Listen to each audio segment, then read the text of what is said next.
आज का बजट मेरे लिए व्यक्तिगत तौर पे बहुत ही एक भावुक क्षण है।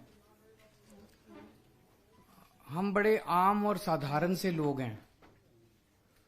हम राजनीतिक परिवारों से नहीं आते। मेरे माँ बाप, दादा दादी, दूर दूर तक रिश्ते में कोई राजनीति में नहीं था और कभी जिंदगी में नहीं सोचा था राजनीति में आएंगे। दिल्ली वालों का बहुत एहसान था कि उन्होंने हमें इतने बड़े पद पे बिठा दिया और इतनी बड़ी जिम्मेदारी दे दी। मैं हमेशा ही कहता हूं कि दिल्ली वालों का ये एहसान मैं 7 जन्म में भी पूरा नहीं कर सकता। जब से सरकार बनी है दिल्ली में, हमने कभी भी इसको राजनीति या सरकारी कामकाज के दृष्टि से नहीं देखा। जैसे मेरा अपना परिवार है, मेरे माता पिता मेरे साथ रहते हैं, मेरे बच्चे हैं, मेरी पत्नी है। मैं जैसे अपने परिवार का ख्याल रखता हूं, ऐसे ही मैंने कोशिश की है कि दिल्ली में रहने वाले हर परिवार का हिस्सा बनके, चाहे उनका भाई बनके, चाहे उनका बेटा बनके, उस परिवार का मैं ख्याल रखूं। दिल्ली के जितने बच्चे हैं उनको मैं अपना बच्चा मान के उनको अच्छी से अच्छी शिक्षा देने का मैंने कोशिश की है। मेरी कोशिश रही कि जैसी शिक्षा मेरे बच्चों को मिली उस वैसी अच्छी शिक्षा दिल्ली के हर बच्चे को मिले। मेरी कोशिश है कि अगर किसी के भी परिवार में दिल्ली में कोई बीमार हो तो पैसे के अभाव में उसका खराब इलाज नहीं होना चाहिए, उसे अच्छे से अच्छा इलाज मिलना चाहिए। तो हर परिवार का मैंने ख्याल रखने की कोशिश की, उनका बड़ा बेटा बनके, उनका भाई बनके। आज दिल्ली की मेरी माताओं के लिए और मेरी बहनों के लिए एक बहुत बड़ा ऐलान किया गया है। ये कोई बहुत छोटी चीज नहीं है। महिला सशक्तिकरण के क्षेत्र में मैं समझता हूं ये दुनिया का सबसे बड़ा कार्यक्रम होगा महिला सशक्तिकरण का। बातें बहुत होती हैं, बातें करना बड़ा आसान है, महिला सशक्तिकरण, लेकिन सशक्तिकरण होगा कैसे? सबसे बड़ा सशक्तिकरण तो होता है जब हाथ में पैसा हो, जेब में पैसा हो। जेब में जब पैसा होता है तो आदमी पावरफुल महसूस करता है, पावर महसूस करता है। तो अगर महिलाओं के हाथ में, उनकी जेब में पैसा डालेंगे तभी तो महिलाएं सशक्तिकरण महसूस करेंगी। जो महिलाएं कमाती नहीं है वो खासकर हमारे समाज के अंदर एक बहुत डिसएडवांटेज्ड पोजीशन में रहती हैं।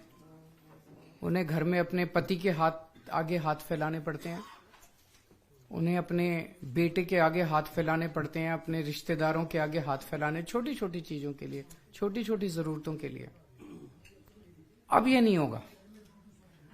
अब दिल्ली में 18 साल से ऊपर की हर महिला के लिए, चाहे वो हमारी छोटी बहन हो, बड़ी बहन हो, चाहे कोई माता हो, हर एक के लिए हर महीने 1000 रुपए का इंतजाम कर दिया।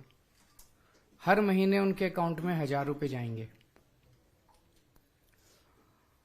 ये बहुत बड़ी बात है और इस पे कई सालों से हम काम कर रहे थे। जाहिर तौर पे इस पे काफी पैसे का खर्च आएगा, लेकिन चूंकि दिल्ली में अब एक बहुत ही ईमानदार सरकार है, एक एक पैसा बचाती है। पहले बिजली फ्री की, पानी फ्री किया, शिक्षा फ्री की, इलाज फ्री किया, तीर्थ यात्रा फ्री की, महिलाओं का सफर फ्री किया। तो पैसा बचा बचा के जनता तक पहुंचाती है। यही पैसा, ऐसा क्यों नहीं हुआ कि पहले क्यों नहीं हुआ, और लोग क्यों नहीं कर रहे हो? क्योंकि वो सारा पैसा पार्टी वाले खा जाते हैं, दूसरी पार्टियों वाले सारा पैसा नेता खा जाते हैं, नेताओं की तरफ जाता है, सारा पैसा नेताओं की जेब में जाता है। दिल्ली में ऐसा नहीं होता। दिल्ली में सारा पैसा, एक एक पैसा बचा के हमने जनता पे खर्च किया है। तो अब वो बचा के इस साल हमारा वो सपना पूरा हुआ जब हम सोच रहे थे कि हर महिला को हम हर महीने 1000 रुपए देंगे। मैं दिल्ली की सभी महिलाओं को बहुत बहुत बधाई देना चाहता हूं। आपका बहुत एहसान है मेरे ऊपर, आपका बहुत आशीर्वाद है मेरे ऊपर। आपसे मुझे कुछ नहीं चाहिए, बस ये आशीर्वाद अपने भाई पे और अपने बेटे पे बनाए रखना। जो महिलाएं 18 साल से ऊपर हैं वो इसके लिए पात्र होंगी। पर वो महिला किसी सरकारी पेंशन की लाभार्थी नहीं होनी चाहिए, सरकारी नौकरी में नहीं होनी चाहिए और इनकम टैक्स पेयर नहीं होनी चाहिए। और इसको व्यवस्था को सिंपल करने के लिए हमने ये भी कर दिया, भाई सेल्फ डिक्लेरेशन दे देना। आप बाद में रैंडम तौर पे कुछ की जांच होती रहेगी, लेकिन सेल्फ डिक्लेरेशन देके आपको ये बेनिफिट शुरू हो जाएगा। तो इस साल अभी चुनाव के बाद जो है वो इसकी प्रक्रिया चालू होगी, फिर इसको हम कैबिनेट में लाके इसको सब करेंगे। तो मैं दिल्ली की महिलाओं को बहुत बहुत बधाई देना चाहता हूं। इससे एक बहुत बड़ी बात होगी, दिल्ली की अर्थव्यवस्था में बहुत बड़ा उछाल आएगा। हमेशा यह देखा गया है कि अगर संपत्ति या दौलत या पैसा कुछ चंद लोगों के हाथ में कॉन्सेंट्रेट हो जाए तो अर्थव्यवस्था का बेड़ा गर्क हो जाता है। पिछले 75 साल में हमने देखा जितनी भी पार्टियों की सरकार आई उनकी एक ही थ्योरी थी, trickle down theory, trickle down economics. उनका ये होता था कि भाई 2-4 परिवारों को सारा पैसा दे दो देश का, वो फिर फैक्ट्री लगाएंगे, फैक्ट्री में सारे मजदूरी करेंगे और उससे देश की तरक्की होगी। उससे देश की तरक्की कभी नहीं होती, दुनिया भर में नहीं हुई। ये जो बॉटम्स अप थ्योरी है, जिसके जरिए आप जनता में, गरीब आदमी के हाथ में जितना पैसा आएगा उतनी तरक्की होगी इकोनॉमी की। गरीब आदमी के हाथ में जब पैसा आता है तो वो मार्केट में जाता है, वो कपड़ा खरीदता है, वो साबुन खरीदता है, वो कंजम्पशन की चीजें खरीदता है, तो इकोनॉमी में डिमांड क्रिएट होती है। जब डिमांड क्रिएट होती है तो नई नई फैक्ट्री लगती हैं, नई नई दुकानें लगती हैं। जब हम दिल्ली में आए थे हमने मिनिमम वेज बढ़ाए थे बहुत ज्यादा। हमने जब बिजली फ्री की, हमने पानी फ्री किया, आम जनता के हाथ में पैसा आया। आज उसी का नतीजा है कि दिल्ली के अंदर सबसे कम महंगाई है और सबसे ज्यादा समृद्धि है पूरे देश के अंदर देखा जाए तो महिलाओं के हाथ में जब पैसा आएगा, मैं समझता हूं वो मार्केट में जाएगी, अपनी मनपसंद की चीजें खरीदेंगी, उससे इकोनॉमी की भी तरक्की होगी। दूसरा, आज का जो बजट था वो राम राज्य की अवधारणा से प्रेरित था। हम अच्छे अस्पताल दे रहे हैं, अच्छे स्कूल बना रहे हैं, सड़कें बना रहे हैं, सब चीजें कर रहे हैं, लेकिन एक चीज की तरफ ध्यान आकर्षित करना चाहता हूं कि दिल्ली के गांव में जो सड़कें हैं वो थोड़ी सी अनदेखी रह गई थी। इस बार उसके लिए हमने अलग से बजट का प्रावधान किया है और दिल्ली के गांव देहात की सड़कों की तरफ ध्यान दिया जाएगा, वहां की सड़कों को, के निर्माण को जोर शोर से कराया जाएगा। अगर कोई प्रश्न है तो। आप ओवरऑल अपने बजट को किस तरीके से देख रहे हैं, क्योंकि राम राज्य थीम तो आपने दी, पर ओवरऑल क्योंकि आतिशी जी का पहला बजट था और मैं आतिशी जी को बहुत बहुत बधाई देना चाहता हूं। 10 में से 15 नंबर दूंगा मैं। बहुत अच्छा बजट था उनका और सारे तबकों का ख्याल रखा गया, सब सेक्टर्स का ख्याल रखा गया। हाँ, अभी तो पहले स्कीम नोटिफाई होगी, सब कुछ आज ऐलान है, इस स्कीम इस साल लागू होगी। फिर भी आपका क्या अंदाजा है, कितनी महिलाएं इसमें मतलब आ सकती हैं? सारी नहीं आ सकती हैं, कितनी आ सकती हैं, क्या उनका क्या हो सकती है? मेरा अपना मानना है मोटे मोटे तौर पे लगभग 65 लाख के करीब शायद महिला वोटर्स हैं दिल्ली में। 67 लाख। इसमें से इनकम टैक्स पेयर घटा दीजिए, इसमें सरकारी वो घटा दीजिए, इसमें हो सकता है सारी महिलाएं अप्लाई भी ना करें, वो सब करा के मेरा अपना मानना है शायद 45 लाख से 50 लाख के बीच में, शायद 50 लाख मान लीजिए। सर, दिल्ली वाले क्या समझे, स्कीम आ जाएगी या फिर कुछ अड़चने आएंगी? अड़चनों से लोहा लेना तो हमारे फितरत है। अभी तक अड़चनों से लोहा लेके अड़चनों को दूर कर करके सारे काम कराए हैं, तो ये भी कराएंगे। पर मैं ये एक सब महिलाओं को भी और सबको कहना चाहूंगा, आपने मेरे को 70 में से 62 सीट दी और एक बार 70 में से 67 सीट दी, तभी मेरी सरकार चली। अगर 70 में से 40 सीट दे देते तो अभी ये बदमाश हमारी सरकार गिरा देते, जैसे हर जगह गिराते फिर रहे हैं, है कि नहीं है? 70 में से 67 सीट दी, 62 सीट दी, तभी अभी तक सरकार चल रही है हमारी। उसका मैं शुक्रगुजार हूं बहुत बहुत।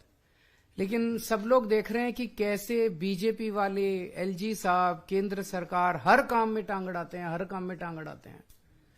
अब अगर ये 7 एमपी, अभी मैं अकेला लड़ रहा हूं, एलजी साहब से भी अकेला लड़ता हूं, बीजेपी वालों से भी अकेला लड़ता हूं, सेंटर वालों से भी, तो ये 7 बीजेपी के एमपी बना के क्या मिला अपने को? कुछ नहीं मिला। दिल्ली वालों को तो कुछ नहीं मिला, उल्टा ही मिला। जब जब दिल्ली के काम रोकते हैं ये 7 एमपी बैठ के ताली बजाते हैं, बहुत अच्छा दिल्ली वाले बड़ी तकलीफ में है, बहुत अच्छा दिल्ली वाले बड़ी तकलीफ में है। तो ये तो बहुत गलत है। तो मेरा ये सब दिल्ली वालों से कहना है कि अगर ये 7 एमपी आप इंडिया गठबंधन के दे दोगे तो ये मेरे 7 हाथ बन जाएंगे, मेरे को ताकत मिलेगी। अगली बार 7 इधर से आ जाएंगे दिल्ली से, 13 पंजाब से आ जाएंगे, 10 हमारे राज्यसभा के हैं, करीब 25-30 एमपी हो जाएंगे। फिर किसी माई के लाल की हिम्मत नहीं है जो दिल्ली वालों के काम रोक दे। तो ये मैं ताकत आज दिल्ली के लोगों से मांग रहा हूं कि आप लोग जब वोट डालने जाओ तो दिल्ली की सोचना केजरीवाल के हाथ मजबूत करने के लिए, ताकि ये रोज मैं जो लड़ रहा हूं आप मेरे को ताकत दोगे तो किसी एलजी की हिम्मत नहीं होगी आपके काम रोकने की। सर एक एडिशन इसमें है, कई लोग देख रहे हैं कि एक चुनावी साल में आपने अनाउंसमेंट किया है, लेकिन इफेक्टिव होगा चुनाव के बाद, तो वोट बैंक जो आपकी तरफ शिफ्ट हो सकता था वो नहीं होगा, क्या ये खतरा है? क्यों नहीं होगा, होना तो चाहिए। भाई अनाउंसमेंट किया है और सबको यकीन है कि केजरीवाल जो कहता है वो करता है, तो मैंने कहा है तो मैं करूंगा भी।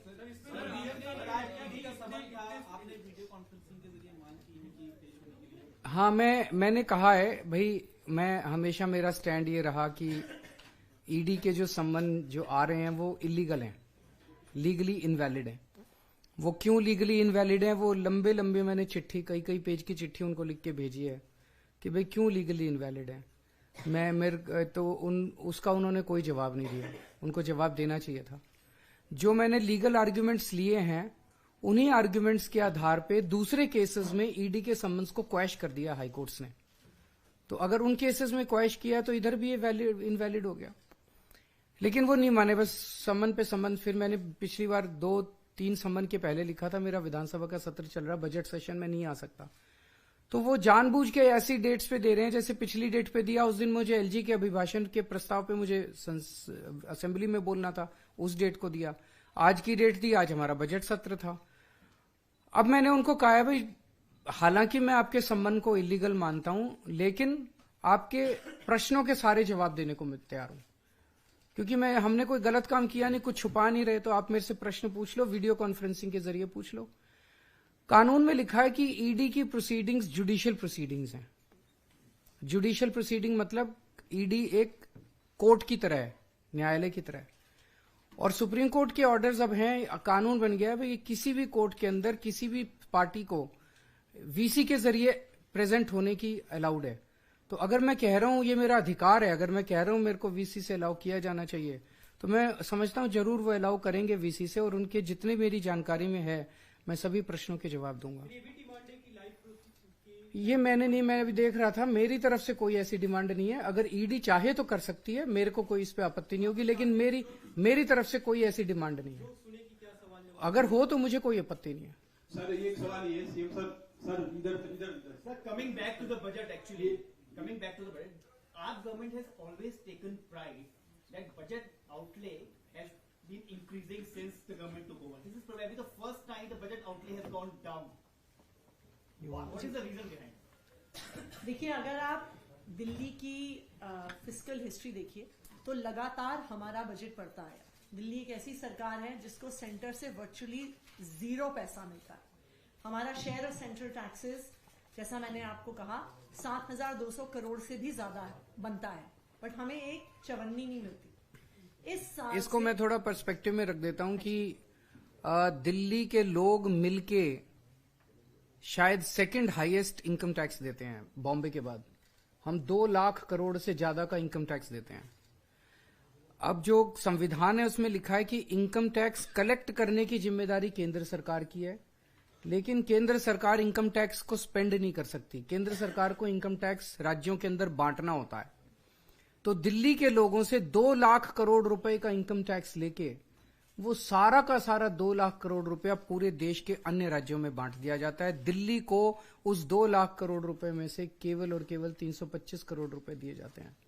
ये अब वो भी बंद हो गया। तो एक नया पैसा हमें नहीं मिलता उस 2 लाख करोड़ में से। तो ये एक भी पैसा हमें उस 2 लाख, तो ये तो नाइंसाफी है। ये तो ये है कि जो सोने के अंडे देने वाली मुर्गी है उसका गला ही घोंट दो। अगर डेली ग्रोथ इंजन है, आप हमें अगर पैसा दोगे, हम नए नए फ्लाईओवर, नए नए सड़कें बनाएंगे, दिल्ली को शानदार सिटी बनाएंगे, आपको और इनकम टैक्स इकट्ठा करके देंगे ना। आप हमें पैसा दो, हमें पैसा नहीं दे रहे। कंटिन्यू। सेकेंड, दिल्ली एक इकलौती सरकार है जो बिना लोन लिए सरकार चलाती है। अगर आप हमारे पिछले कुछ सालों की हिस्ट्री देखिए, हालांकि हम लोन का प्रोविजन करते हैं, हमें अभी तक कोविड के साल के अलावा हमारी सरकार को चाहे बिजली, पानी, स्कूल, अस्पताल, बस यात्रा सब कुछ फ्री देने के बावजूद हमें कभी लोन नहीं लेना पड़ा। इस साल जो एक अंतर आया है, जो पिछले 2 सालों से अंतर आ रहा है कि जीएसटी कॉम्पेंसेशन बंद हो गया है। पहले दिल्ली को 10,000 करोड़ जीएसटी कॉम्पेंसेशन मिलता था, उसका लास्ट कॉम्पोनेंट 2-3 हजार करोड़ लास्ट ईयर भी मिला है। लेकिन इस साल, और ये दिल्ली की रेवेन्यू ग्रोथ का, रिमार्केबल रेवेन्यू ग्रोथ का नतीजा है कि जीएसटी कॉम्पेंसेशन खत्म होने के बाद भी हम अपने रेवेन्यू को पिछले साल के लेवल से इंक्रीज कर पाए। बिकॉज बजट एस्टिमेट, हालांकि पिछली बार थोड़ा ज्यादा था, लेकिन जो फाइनल एस्टिमेट है बजट का वो 74,900 करोड़ से, और इस बार उसको 1100 करोड़ रुपए बढ़ा के 76,000 करोड़ का हमने बजट अनुमान किया है। आप किसी और राज्य में देख लीजिए, कोई और राज्य नहीं है जिसने अपना जीएसटी कॉम्पेंसेशन खत्म होने के बाद अपना बजट डेफिसिट लोन लेके, डेट लेके पूरा ना किया हो। दिल्ली एक इकलौती सरकार है जो अपने रिसोर्सेज रेज करती है, ईमानदारी से रेज करती है, और बिजली, पानी, स्कूल, अस्पताल, बस यात्रा, तीर्थ यात्रा सब कुछ फ्री देने के बाद भी फिस्कल सरप्लस में रहती है। So I have a question. You said that this year's budget was inspired by the vision of Ram Rajya, and in fact the finance minister's speech was peppered with couplets from Ramayana. Why is that? Why did you feel that this is a pitch that you have to make and you have to define your budget in this manner? You don't believe in Ram Rajya? That is that apart, sir. We believe in Ram Rajya.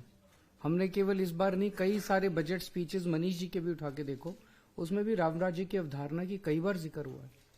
2022 you mentioned it first after winning the 2020. No, I don't think so, उसके पहले भी mention.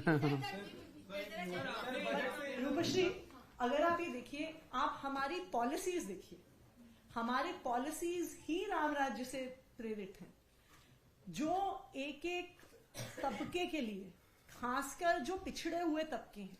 देखिए राम राज्य में किस चीज की बात है, जो अभी हमने आज भी कहा, कोई दीन नहीं है, कोई दुखी नहीं है, कोई बीमार नहीं है, सब समृद्ध हैं। तो पिछले 9 साल से हमारी सरकार इसी पे तो काम कर रही है। कोई ऐसी सरकार नहीं होगी जिसने शिक्षा पे इन्वेस्ट किया इतना, कोई ऐसी सरकार नहीं होगी जिसने एजुकेशन पे इन्वेस्ट किया। एक हमारा अचीवमेंट जो हमने आज शेयर किया, जो अक्सर हम उसकी बात नहीं करते हैं, लेकिन हमने मैल नरिशमेंट जिस स्पीड से दिल्ली में कम किया है, खास करके बच्चों में 91% रिडक्शन है। ऐसा नहीं है कि ये स्कीम्स और राज्यों में नहीं चलती हैं, चलती हैं, लेकिन हमारी सरकार में, क्योंकि हमारे लिए एक एक व्यक्ति इंपॉर्टेंट है, हमने बच्चों पे इतना फोकस करके 91% से मैल नरिशमेंट कम कर दिया है। तो हमारी पॉलिसीज ही राम राज्य से प्रेरित हैं, पहले दिन से प्रेरित हैं। उम्मीदवारों को बदल दिया है दिल्ली में, एक को छोड़कर फिलहाल 5 सीटों में से, क्या कहेंगे जिस तरह से चेहरे बदल रही है? भाजपा डर गई है, इसीलिए उनको, मैं कोई बता रहा था कि जहां जहां आम आदमी के कैंडिडेट्स खड़े हुए हैं वहीं बदले हैं, आसाम में भी वहीं बदले हैं जहां 3 हमारे खड़े हुए हैं, यहाँ पे दिल्ली में भी वहीं बदले हैं, सारे हमारे वाले जहां खड़े हुए हैं। अब देखते हैं कुरुक्षेत्र में किसको देते हैं और गुजरात में। Coming back to the budget, budget is not only what you are going to do in the next fiscal, but also the account of what you have done in the past, which you always do. But in the past 2 budgets, you made several announcements, which have not been mentioned this time. How much you have managed to achieve in Rozgar budget? How many jobs you have managed to provide? How many schemes you could manage to implement? Last year you talked about road infrastructure. There is no mention about that. How much work could you do on that front? Can you elaborate on that, please? मैं समझता हूं कि आज आतिशी जी का जो speech है वो 2 भागों में था। First part was not specifically about last year, but the development and improvement that is taken place in Delhi in the last 10 years since we took over. तो 10 साल के अंदर, 10 साल पहले दिल्ली क्या थी और 10 साल के बाद आज दिल्ली क्या है। तो फर्स्ट पार्ट 12:15 बजे तक उनका स्पीच उसी पे था। 12:15 बजे के बाद फिर उन्होंने इस साल का बजट प्रेजेंट किया। तो उसमें आपको सारी चीजें मिलेंगी कि पहले 24,000 क्लासरूम थे, हमारे आने के बाद 22,000 क्लासरूम और बन गए। हमने 530 मोहल्ला क्लिनिक बनाए, हमने दवाइयां फ्री की, हमने ये किया वो किया। उसमें रोजगार वाले पे परसों जो सर्वे रखा गया, I think it has come down very substantially in the last 2 years the unemployment rate. मेरे को एग्जैक्ट फिगर्स याद नहीं है, शायद 6.9 से 1.2 या 5.3 से 1.9 5.3 अनएम्प्लॉयमेंट रेट से 1.9 आ गया, which is a remarkable achievement. तो Really know the numbers, how many jobs?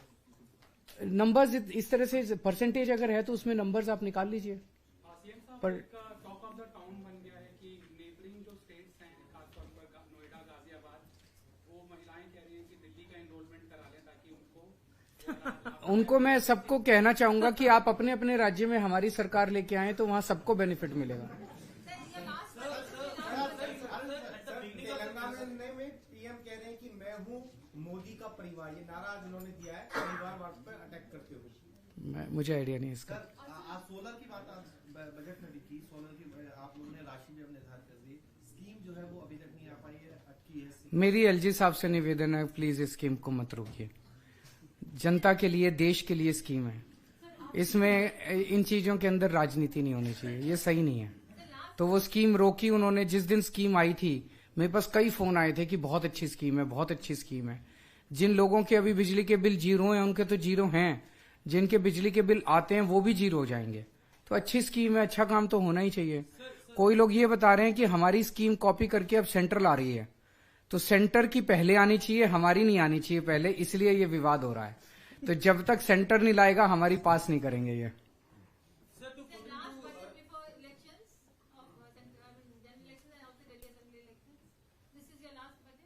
नहीं अगले साल, अच्छा अगले साल तो उस टाइम तक चुनाव हो जाएंगे, लुक्स लाइक। बट जैसा मैंने कहा था एंड में कि we are confident also, hopeful also कि अगले 5 बजट भी हम ही लोग प्रेजेंट करेंगे। Unless they declare Delhi as a full UT. आप ही लोगों से पता चलता है, आप ही लोग बताते हो। पूर्ण राज्य मुद्दा पर लास्ट लोकसभा चुनाव में इस बार क्या आप तैयार कर रहे हैं कैंपेन दिल्ली और फिर बाकी जगहों भी? मेरा एक ही चीज है सबको कहना कि अगर आप अपने, देखो तमिलनाडु वाले लोग जो हैं वो तमिलनाडु वाली पार्टी को सारे एमपी दे देते हैं तो उनकी हाथ ताकत बढ़ती है। केरला वाले केरला वालों को दे देते हैं। दिल्ली वाले अपनी दिल्ली वाली पार्टी को अगर सारे एमपी दे देंगे तो हमारी ताकत बढ़ेगी, हमारे हाथ मजबूत होंगे, तो जाके उनसे सेंटर से लड़ने में हमारी ताकत बढ़ेगी। अभी सेंटर से अकेला मैं लड़ता रहता हूँ, एलजी साहब से मैं लड़ता, फिर हमारी ये साथ लड़ेंगे ना जाके। तो मेरी दिल्ली के लोगों को ये गुजारिश है कि आप हमारी ताकत बढ़ाओ। जैसे आपने 62 सीट दी, 67 सीट दी, सर माथे पे आपका आशीर्वाद, लेकिन इसमें भी आप हमें ताकत दो ताकि हम इनसे आपके हक ले। मैं ये 7 सीट अपने लिए नहीं मांग रहा, अपने बच्चों के लिए नहीं मांग रहा कि बच्चों को सेटल करना है इसलिए 7 सीट दे दो। आप ही के बच्चों के लिए मांग रहा हूँ, आप ही की खुशहाली के लिए मांग रहा हूँ, आप ही के परिवार के लिए मांग रहा हूँ, दिल्ली के लिए मांग रहा हूँ। आप मेरे हाथ मजबूत करोगे मैं और आपके लिए काम कर पाऊंगा, है ना। सर मैनिफेस्टो मिलके आएगा क्या 7 सीटों के लिए आम आदमी पार्टी और कांग्रेस का? मेरे को इसका कांग्रेस का ज्यादा आइडिया नहीं है।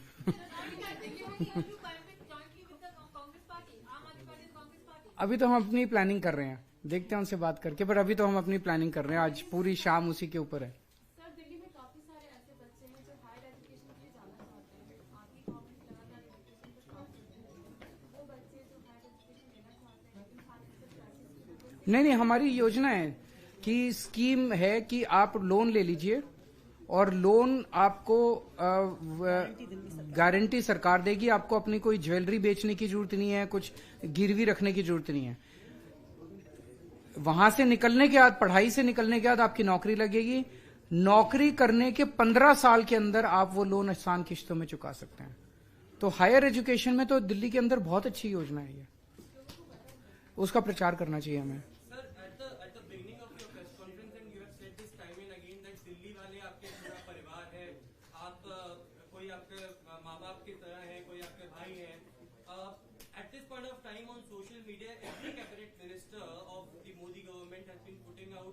Modi ka parivar in their bracket as say call it कि हम I have no idea. Someone asked this question just now. I have no idea about this. I have not seen this. किसको परिवार मानते हैं sir? वो मोदी का परिवार मान रहे हैं, बीजेपी वो शायद अपने कैबिनेट मिनिस्टर्स को अपना परिवार मानते हैं. मैं दिल्ली के 2 करोड़ लोगों को अपना परिवार मानता हूँ.